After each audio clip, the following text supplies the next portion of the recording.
So hello everybody, welcome. I am so excited to see you all here today. We have a really amazing and exciting session planned today.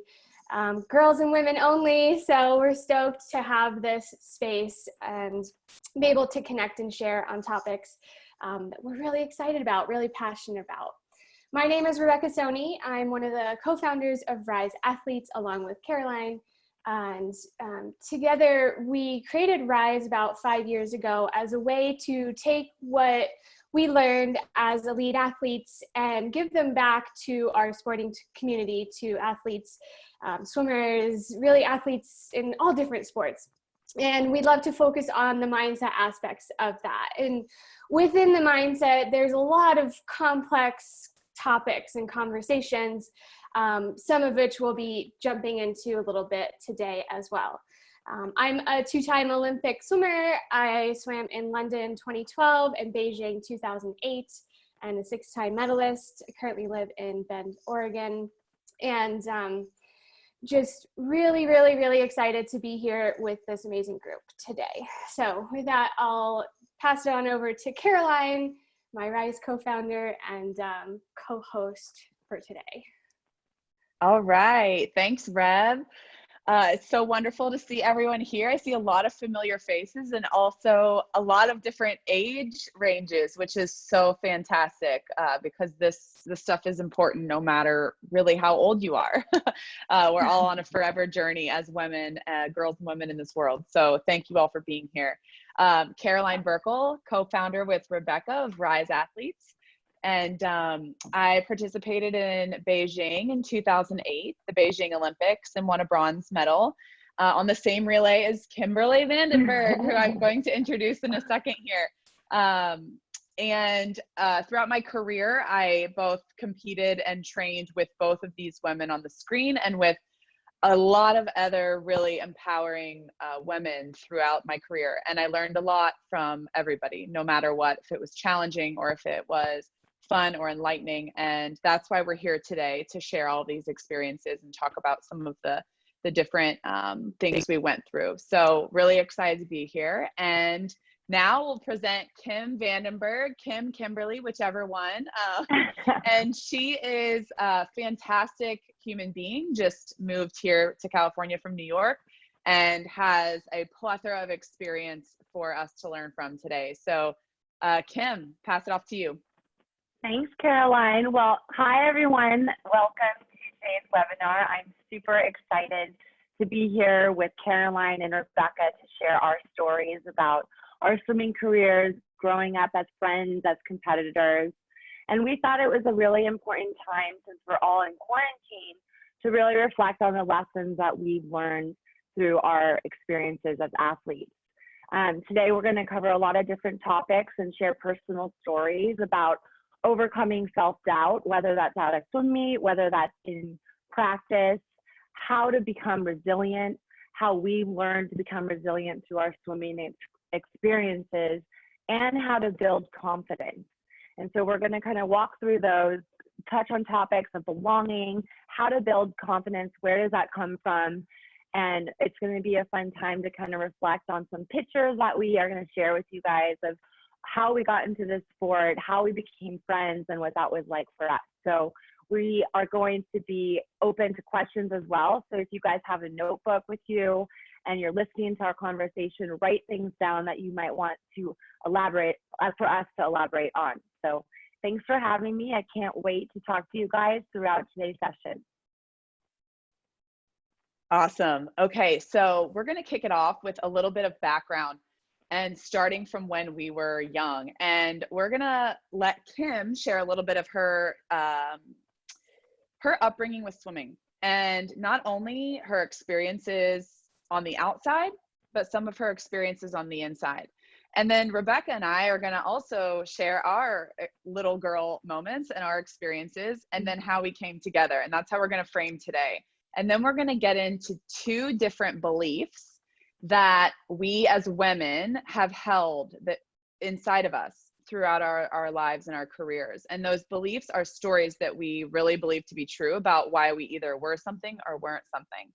And we're going to have a pretty good discussion around that. All right. So as Kim said, you all can take notes, you can take pictures, anything that you want while you're on here, and ask questions as well. So, all right. So we're going to kick it off and start with Kim's early stories.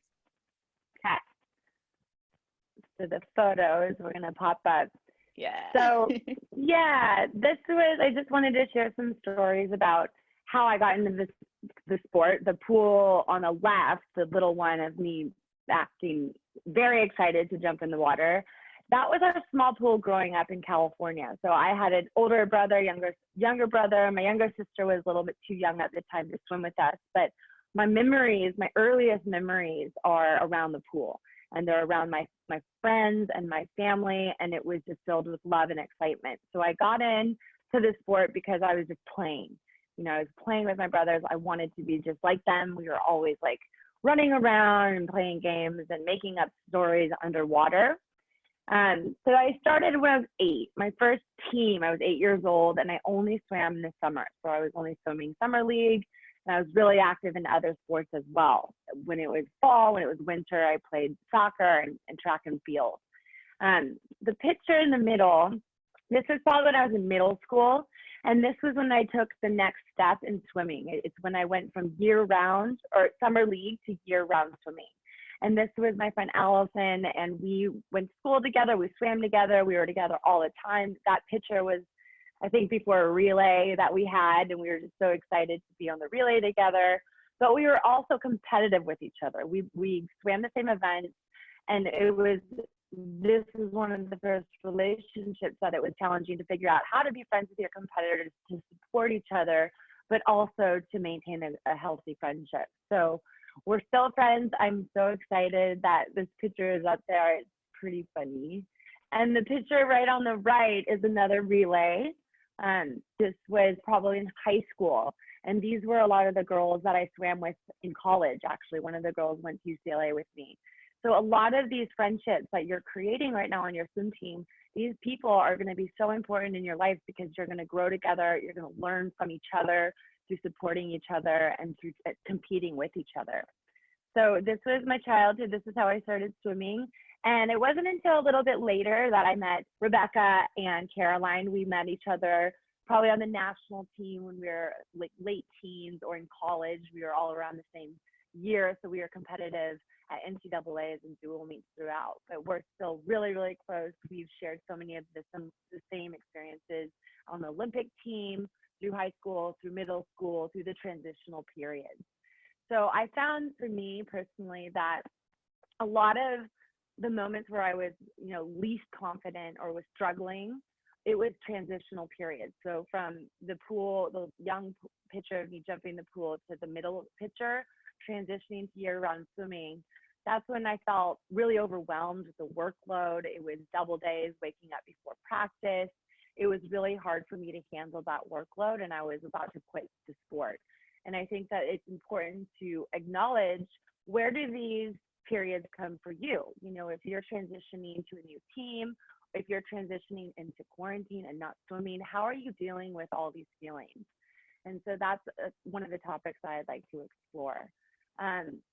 So for Caroline or Rebecca, how was it like for you guys when you were younger? How did you guys first fall in love with the sport? I'll jump in next. So that's awesome, Kim. These photos are so cute. I just want to acknowledge that you're a really cute kid. And I love seeing all your photos. And Kim's always posting on Instagram these old photos from swimming, and they always make me smile. So I just love that. So here's a couple photos of me. One really, really adorable one that I just absolutely love when I was a little kid. On the beach in New Jersey, where I grew up. And that was probably long before I was actually a swimmer, at least competitively. I remember actually being terrified of the water at the beach. I just loved playing in the sand, which was probably what that photo was taken of. I started swimming at around the age of 10, and it was really just my older sister who inspired the swimming in our family. She just absolutely loved it, and I became the tag-along sibling there. the thing that really made me fall in love with the sport was working hard with my teammates, was the friends that I made, and looking back, you know, having been the younger sibling, kind of put into the sport along with my older sister, not really understanding what swimming was at first, having no idea like anything, what the strokes were, how we do a practice, and which led me to not liking it at first. And it took a year or two, and I started to realize that it was the friends, it was the teammates that made it fun, that made it worthwhile. It wasn't just working hard, but working hard together, that made it really fun. So the second photo that you see on the right, that's me with my teammates at USC, but my classmates, that's the word I was looking for. Our senior class graduating in 2009 from USC. And these girls were, we were there from the beginning. All 4 years we spent together out there at USC. Rachel on the left there was my roommate for most of our college experience as well. And I still, you know, over 10 years later, just really cherish this relationship that we all had, that certainly wasn't always super easy, but college for me was taking teammates and companionship to the next level, so to speak, because I never did high school swimming. I only did club, which the biggest difference there was there were no dual meets in club swimming. It was just like the club meets. And so when I got to USC and when I got to a college in a team environment in that way, it was all about the team working together and scoring together. And I became more interested in helping my teammates get there than like getting there myself, which was really the main focus as an individual for a sport that's individual based. And so, you know, I love this picture. It just represents so many things in one, and the way that we're able to cultivate like team dynamics even in an individual sport. Of course, we have realized that swimming can be pretty independent. You're a lot of times standing behind the blocks by yourself. I know that, you know, later on you can kind of see the little grayed out picture of me at the Olympics between the other two. But once I made it to that Olympic level and made the team in 2008, and then especially in 2012, to have a women's team that comes together, and now we're women from all over different teams. You know, we were competitors in college, we were competitors all throughout our entire career, and then here we are, we're on this Olympic team, and you know, now we're in it together. And to see that shift, that immediate shift of like, you know, Kim went to UCLA, I went to USC, we're supposed to hate each other, but we don't. And just that instant, like, okay, well now we're Team USA, and now these girls are the ones that have my back now that we're in China, in a foreign country, and we are literally our family for each other there. And then, you know, continuing the evolution, these photos were over 10 years ago. We've all been away from the Olympics for about 10 years, and here we all are together nonetheless. We're really grateful that Rise essentially brought us together, this common shared passion for sharing knowledge and tools and helping the next generation of athletes, and that continues to keep us together and continues to grow our friendship. I know I had a great experience living in New York last year and living close to Kim after, you know, being on opposite sides of the country for a long time. And just, of course, what did we do when we hung out? We went to the pool, we jumped in the hot tub and swam like a 500 and then got out. But you know, it's just great to see how that has evolved a little bit, and that's a little bit of my story there. I love this picture of you, Rev. The little kid. Your hair's so thick. I love it. I know. Classic bowl cut. Head of hair. Yeah, bowl cut. Okay, so again, can we just say cute baby photos? Obviously love these. So piggybacking on what these two women have said here, I was a very like feeling based athlete and was in it for the team and wanted to be around my friends and wanted to create an experience everywhere that I went with my teammates and with my friends. It was all about the fun for me when I was young. This picture on the left is one my mom sent me the other day, and she specifically wrote, "You hated when I took this photo." And I wrote back, "I don't know why they don't make this swimsuit anymore. I actually really like it, and I wish they would make this swimsuit again." And anyway, so I don't really know how old I was there, but I was also a very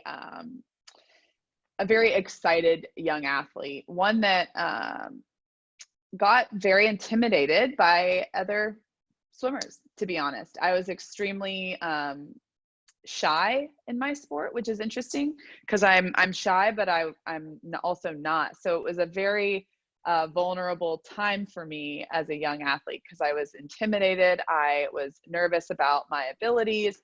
I didn't know if I was ever good enough. I struggled with belonging in certain places because I was always just assuming that, well, I'm different than everyone else because I play a sport or because I do this. And, in 1999, it's a little different.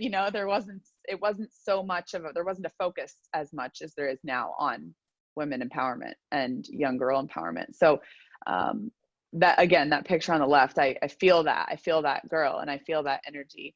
And then this photo on the right, Kim is in this photo. This was taken in Singapore at training camp for the Olympics for Beijing. This was one of the most beautiful locations I've been to. It was pristine, clean. They have to wash their cars literally every day. It was just a beautiful country in general. And we got to just wear our spunky bikinis and things on the pool deck. But this was our relay. I think we were doing some relay exchanges this day and then decided to take a picture afterwards. So that photo gives me a lot of team camaraderie feeling. And then this photo on the left is Kim and I behind the blocks of the Beijing prelim of the 200 or of the 800 meter freestyle relay. And that was a very intense moment. Prelims were at night, so it was like super interesting. And then finals were in the morning for television. So that was a really special moment, super cool moment. And yeah, I feel like the thing that I think about the most, which is kind of like I guess a dichotomy a little bit, was that I love to belong, but then sometimes I didn't know where I belonged. And I grew up in an environment that was pretty intense. Like my family were athletes. My team was really, really good. They sent people to nationals and Olympic trials all the time. And I was in an environment that felt like, I know I belong here, but am I good enough to belong here? Like, I'm not really sure if I can keep up with everybody else. So that being said, I want to talk about that topic of belonging. And that's the first general belief, I think, when the three of us were talking before this webinar, that we held deep into our souls as young women. Like, do I belong here? Am I supposed to be here? Am I good enough to be here? So Kim, I'd love to hear from you a little bit on this, with some stories and some experiences that you had through your career of that idea of belonging and what that felt like for you. Of course. Well, first of all, those baby pictures are amazing. And I also love that suit. I wish they had that suit as well now. Seriously. And I also love the photo of all of us behind the blocks in Beijing. That was 2008. That was in China. But I want to rewind to go back to when I was 16 years old. So, you were talking about your upbringing and feeling, do I belong here? Am I good enough to be here? And I think that that's a really common belief in all athletes, especially women. I felt like when I was a teenager, I made my first Olympic trials when I was 16. And so I went to trials, and I think they're in Indianapolis, Indiana. And I remember just being completely overwhelmed being there with all these amazing athletes. I was looking at them like gold medalists, American record holders. I'm like warming up with these talented athletes. So I felt like at the time, I felt like I did not belong there.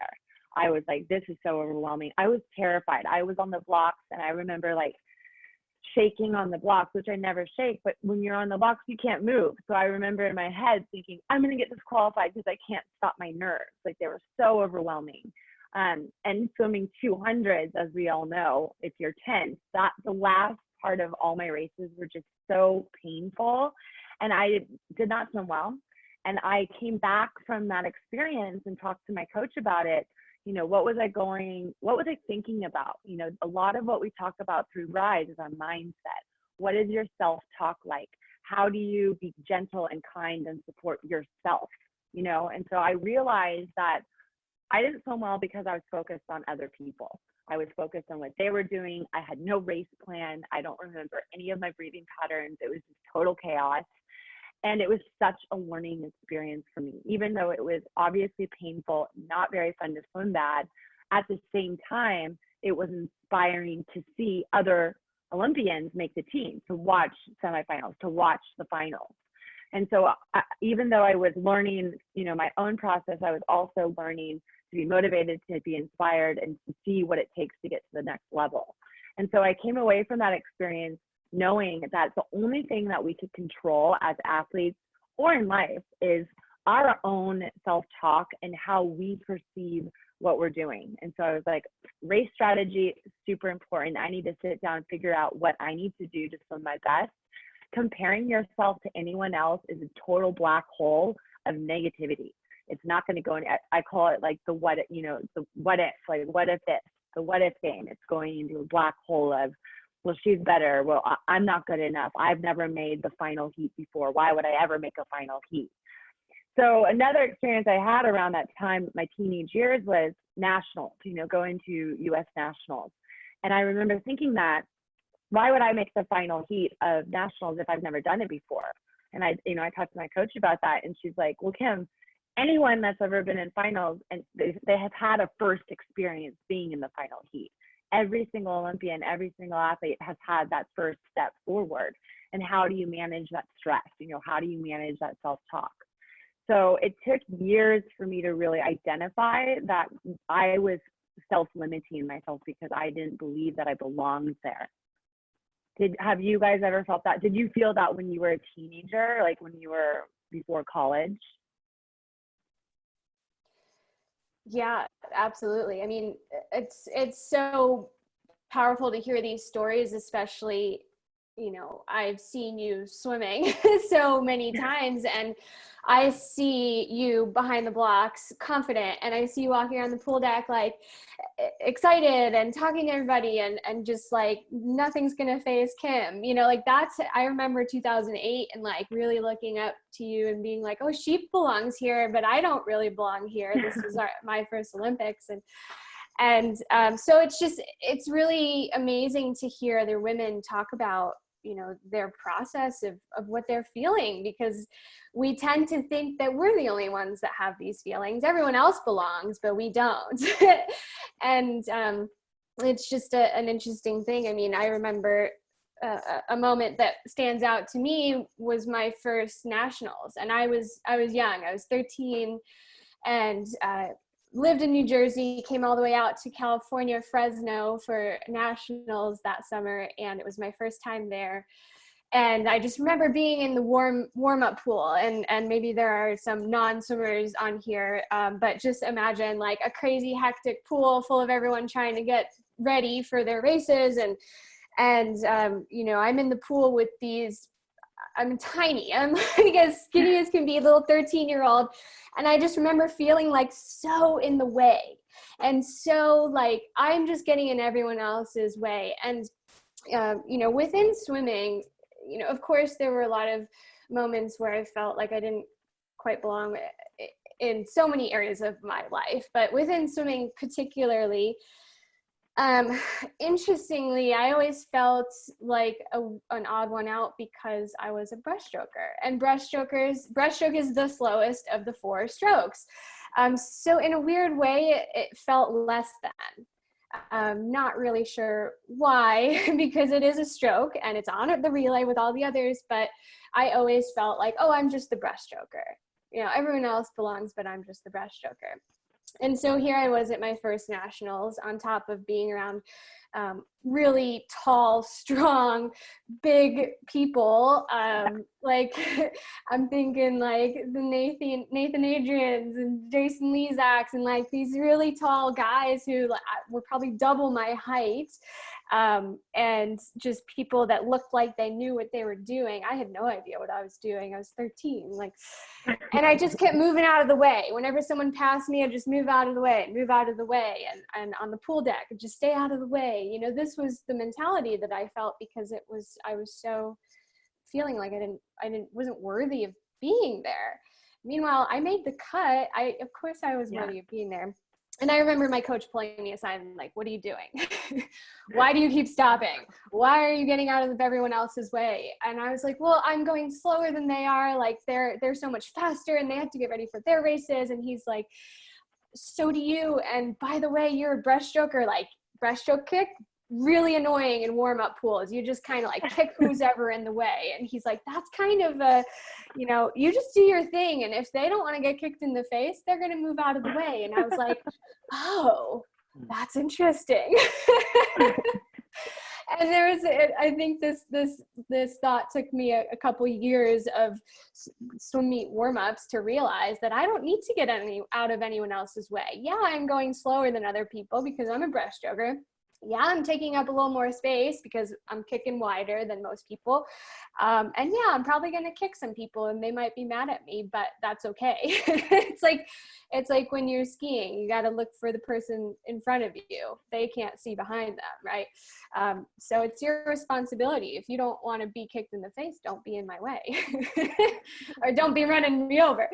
But yeah, it was just an interesting progression, and noticing even on the Olympic team years later, I still had that feeling of I'm just the breaststroker. Like I'm not sure that I quite belong in this. And I think having relays was one of the most amazing memories and experiences for me, because I did feel like this, the breaststroker also has a spot on this, and we might be the slowest leg of that relay, but doesn't make us any less significant.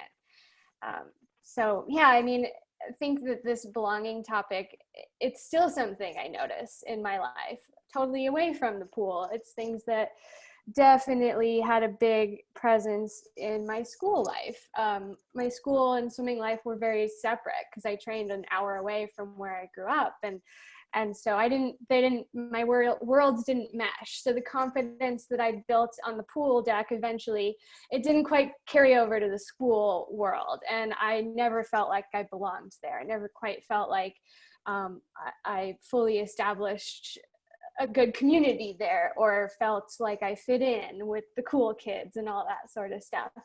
But yeah, those are a few of my memories from, the whole process of belonging, and all the way up to the end of my career, to when I was a sponsored athlete and competing professionally, and, still feeling like, oh, well, now within that tier, I feel like I don't belong there. It's like you carry that belonging, and it's very similar to what Kim said, that, these are things that are all just within us. We are the only ones holding ourselves back from that. No one ever told me, you don't belong here. You're just a breaststroker. You're the slow one. No one ever told us these things. We're the ones telling ourselves these things. And it's really, really empowering when we can acknowledge that I created that. I created that belief. I chose to feel that way. They are very valid feelings, and they're not to say that you're not feeling them at all. It's just that, where did it come from? Oh, I created it, and I can create a different belief instead as well. Yeah. Oh, that brings up so much for me, Rev. And Kim, both of these things, I'll be honest with you all, I think that the belonging idea goes in phases. right? So you can look at the three of us who have been accomplished athletes and entrepreneurs and coaches and mentors and friends and lovers and all of these things that we have, labeled and titled ourselves with over the years, or, kind of identified with, quote unquote. And I'm still understanding where I belong. And I think that, as Reb was saying, like it goes in these different places. Like no matter where you are, you're still going to try and understand, where do I belong and how can I, frame that to where it's about me and not everybody else telling me where I belong. I remember my first nationals. I was 14, I think 13 or 14. And I happened to be at the University of Florida. I spent from 13 to, my first nationals when I was 14, because I spent a whole year refusing to go because I made it when I was 13 and I refused to go. I told my coach I wasn't ready. I didn't think I could keep up with the fast kids. I couldn't do it. I mean, verbatim, like not there. I'm not ready was my main term to him. And finally he said, you're never going to be ready. You're coming, and we're going to nationals and we're going to Gainesville, and you're going to race the 100 breaststroke. And I was a breaststroker at the time. That was my first, those were my first races. I got dead last out of, I don't know how many people raced breaststroke, maybe 200 at nationals at that time, perhaps. I'm not really sure. I got dead last, like literally the last position on the results page. And I was devastated. And I remember, I went in maybe like 50th or something, I don't know. And I got dead last. And it was such an eye-opening experience to me, because when I left him, my coach and I talked, and it was this just entire revelation of, I didn't feel I belonged there. I didn't feel like I was good enough. Everybody was faster than me. I wasn't pretty enough. I wasn't fit enough. I created every story possible about my personal inward and outward appearance to the world that meant that I wasn't good enough. And I started to understand, like, where is this coming from? And I remember talking to him and realizing that where it was coming from was a desire to be seen for what I was good at in my life, and not just be this same person as everybody else. Like, what's unique about me that makes me a good athlete, or that makes me a good swimmer? And what's unique about me that I can share with the world? And so I started to get very specific about communicating with my coach at that point, which kind of leads into another thing. But as it goes on, as we've been talking about, that idea of belonging.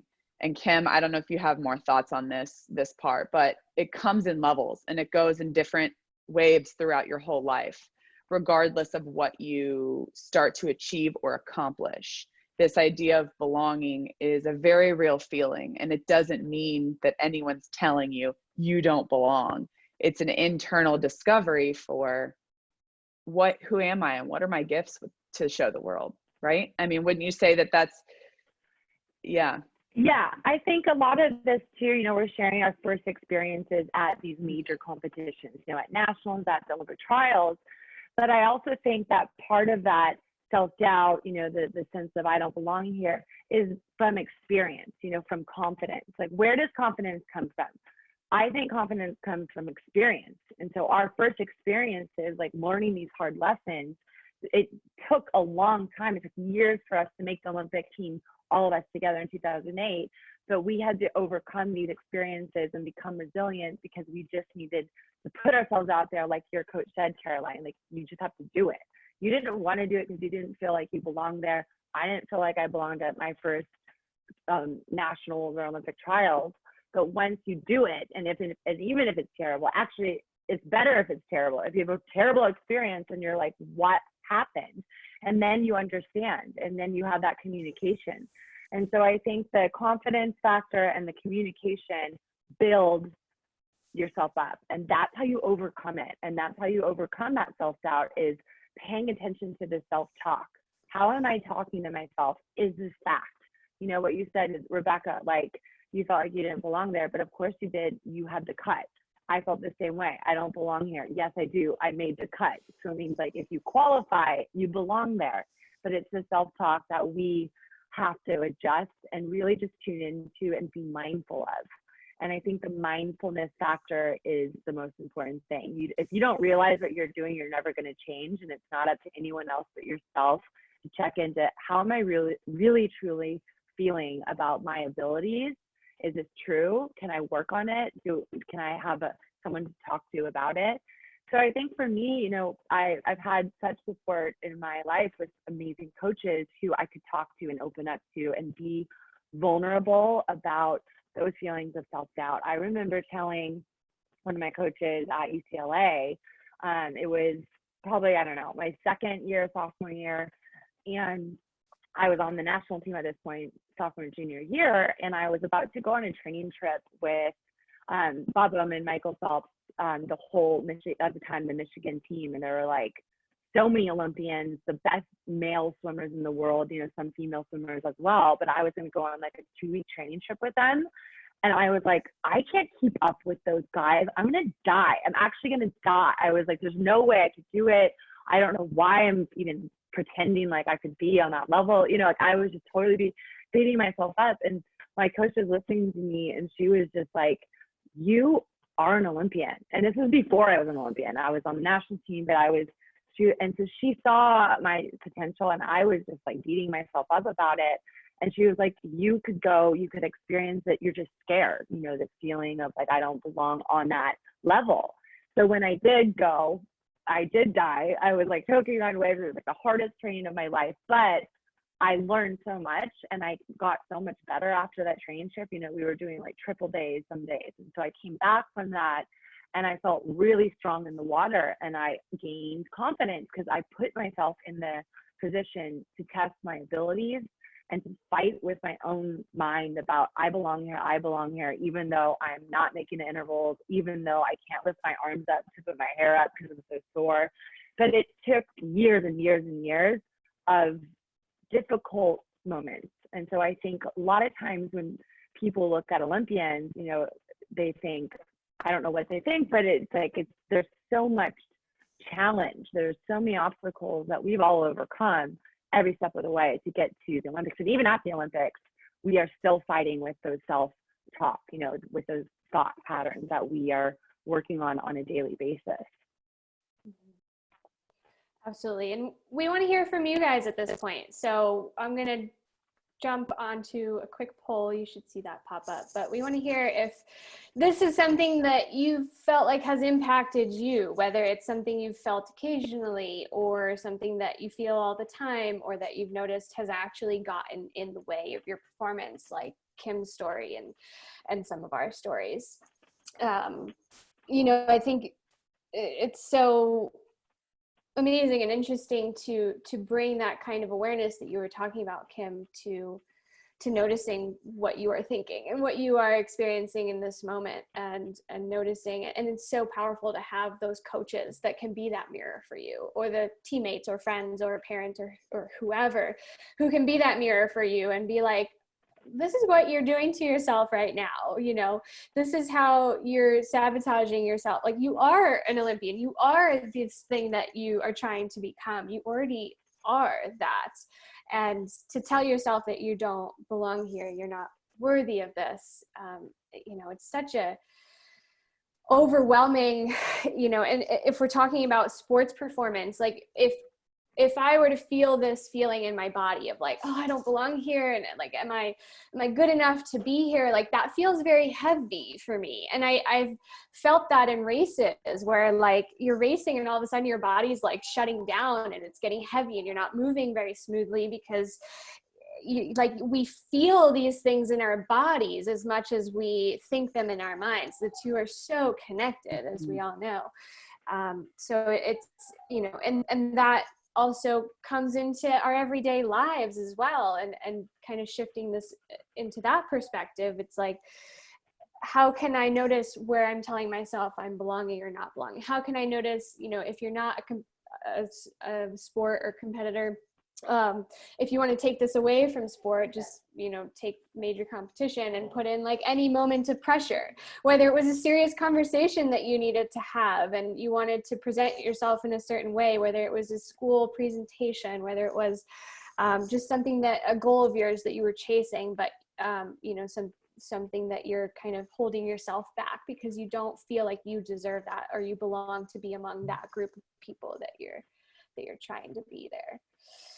I would love to hear what some of the mantras or self-talk, like positive statements and things that we say to ourselves when we are in environments where that feels like, overwhelming, like I don't belong. Like, what are some of the switches that people have? Like, because I know for me, I remember just being able to, this is kind of cheesy, I guess, but something that I really enjoyed saying in college, especially, where I would look down at my feet and be like, my feet are in the ground, like I'm here.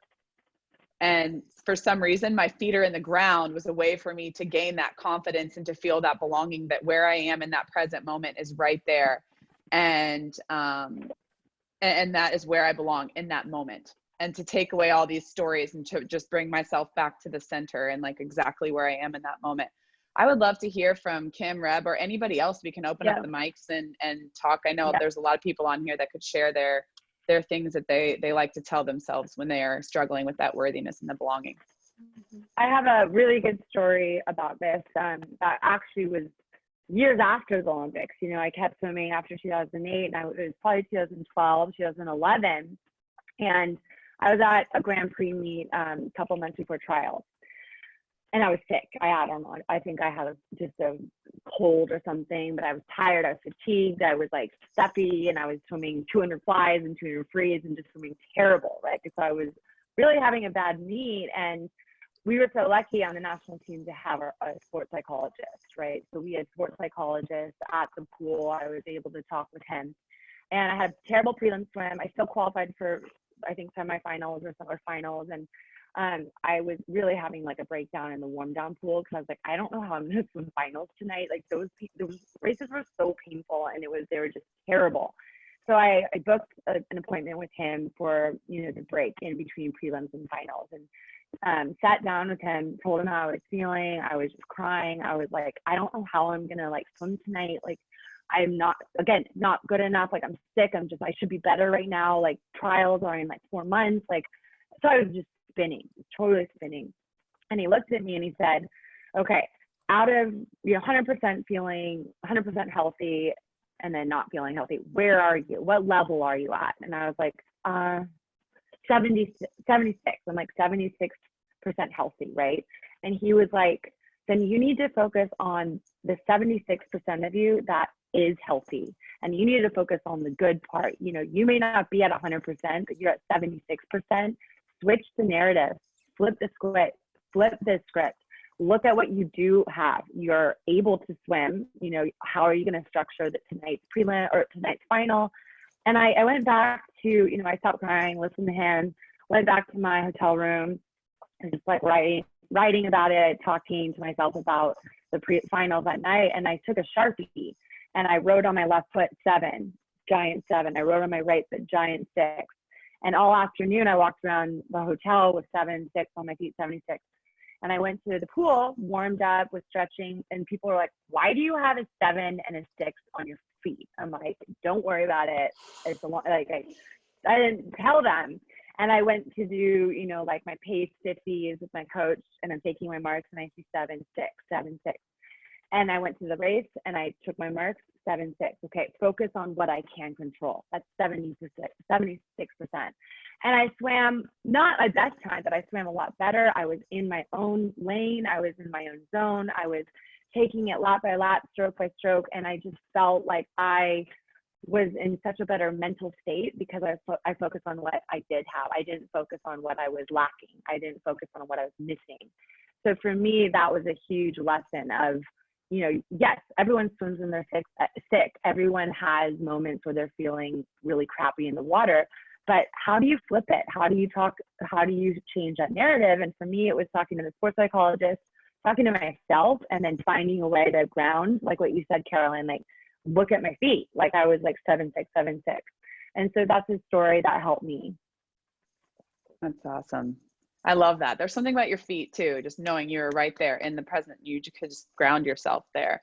We're going to do one more quick poll. And then after that, I want to have Maury share some stuff about this topic, because I know that she works with she owns Girls Empowerment Experience, which is an incredible organization for young women. So we'll do this poll, and then I'm excited to hear from you, because I know you have a lot that you want to share, which is great. Or a little.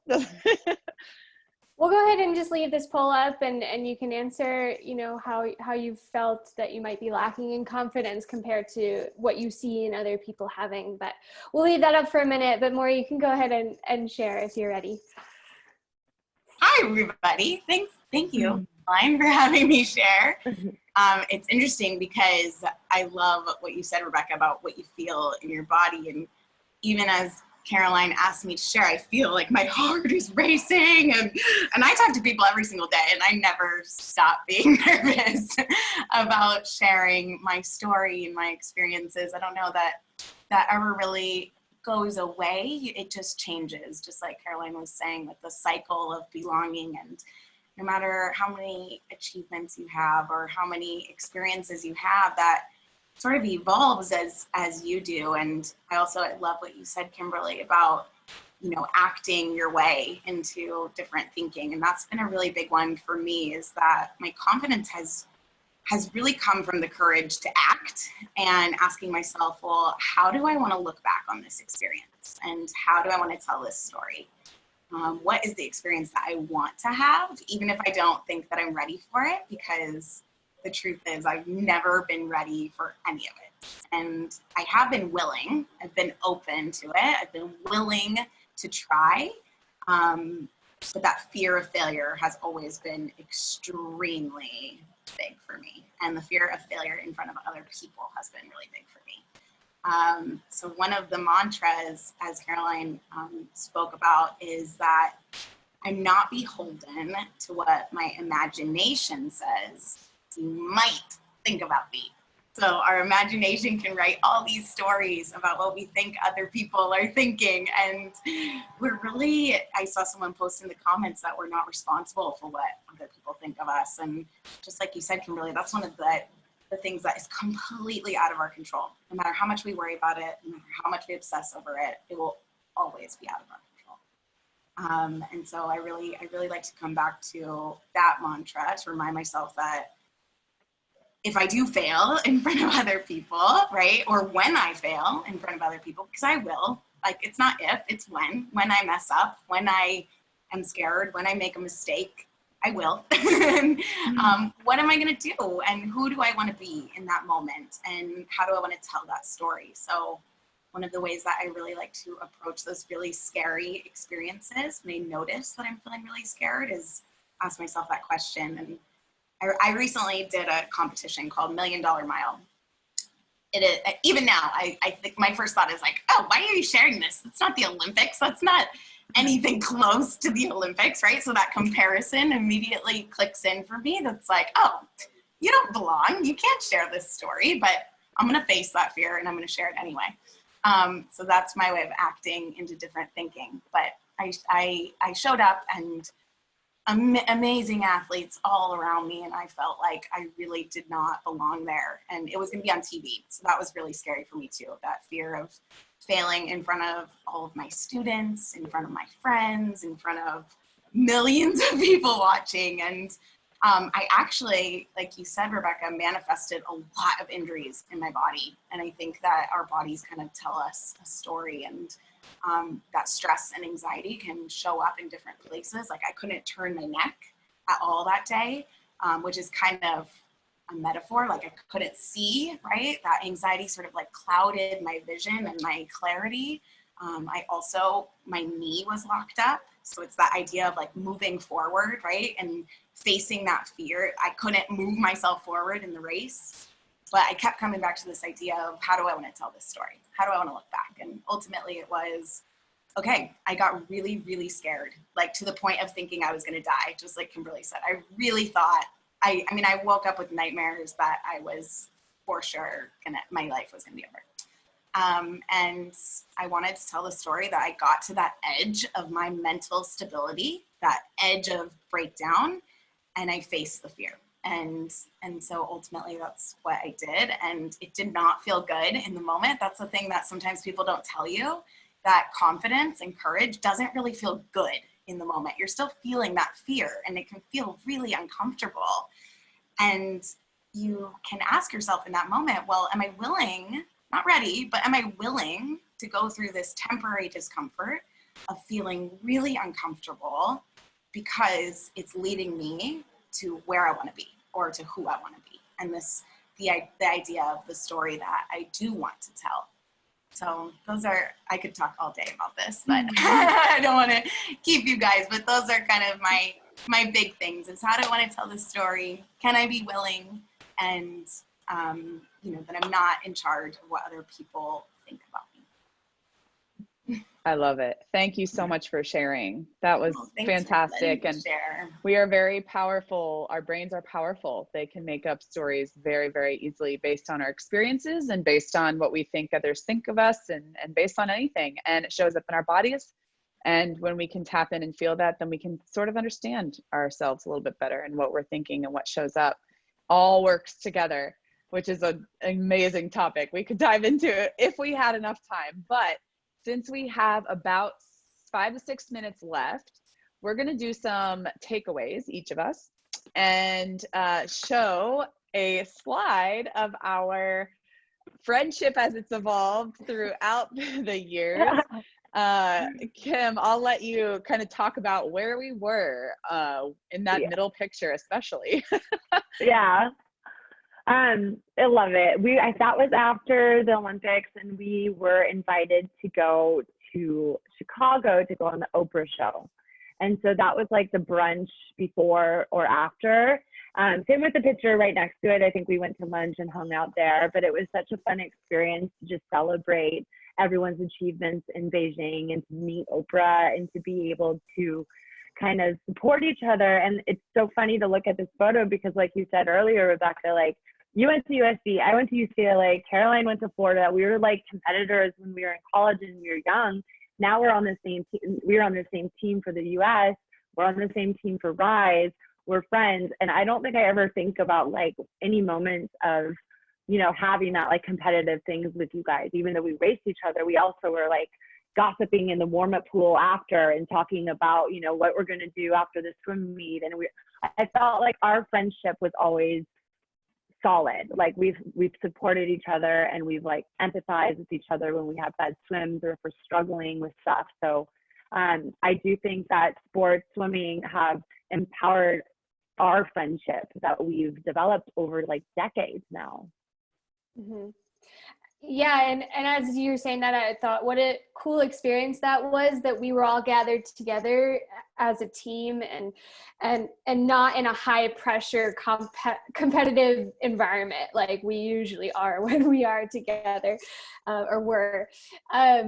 So to just be there in a purely celebratory state, which I know as an athlete, I kind of learned to not celebrate quite as much because there's always more work to do, and there's always more to drive towards, and there's always more to belong to and more confidence to build and another thing within sports. But like to take a pause and celebrate our achievements was a pretty incredible moment that, at the time, I don't think I really knew how to fully appreciate it, but it only shows that you can continue to appreciate such moments even years and years and years later. And, also just amazing that I feel really grateful for you two and for everyone here as well, and everyone that has been a part of the journey of going from sports to life as well. And to have these women standing by my side, literally in these pictures and virtually in these Zoom rooms, but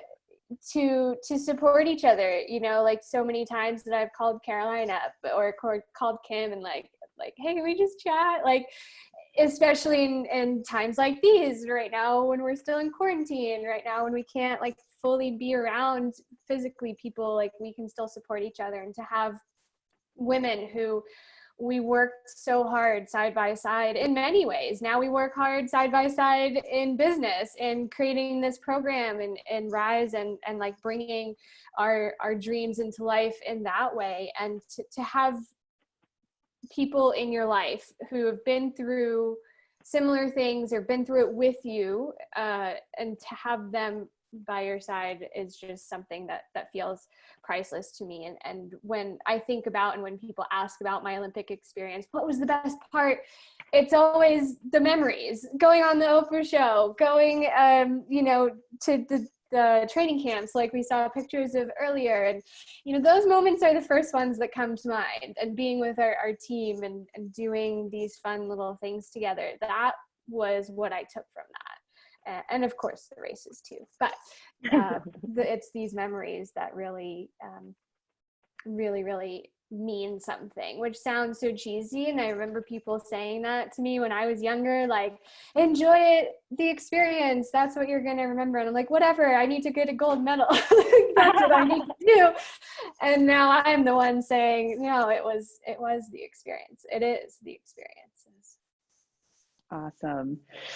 So to take today's conversation and to really think about, how it makes you feel inside, it's so important. And so my challenge for everybody on this call today would be to think of a personal mantra or a statement that you can create if you haven't already, and most likely you have, but sometimes it can get a little different, right? As times change, things change, we create different mantras. But in this moment right now, April 30th, it's almost May, we are almost to summer, we've been through a very interesting year. What is your personal positive mantra that you can create for yourself? It can be anything from I am enough, I am powerful, my feet are in the ground, 76. It can be anything that creates this powerful energy within you. And the challenge here is, if you want and you feel open to sharing, you can tag one of us on Instagram, Kim, Rebecca, Caroline, and especially Rise, and you can share that with the community, because we love hearing from you all and we love supporting everything that you all have going on. That's why we're here. That's why we have created our lives the way we've created them and carved out our paths and our journeys the way that we've done that. So we take so much pride in that. And I just wanted to wrap up by thanking you all and providing that experience and that challenge if you choose to do it. And Kim, is there anything that you'd like to add to the end of today's session?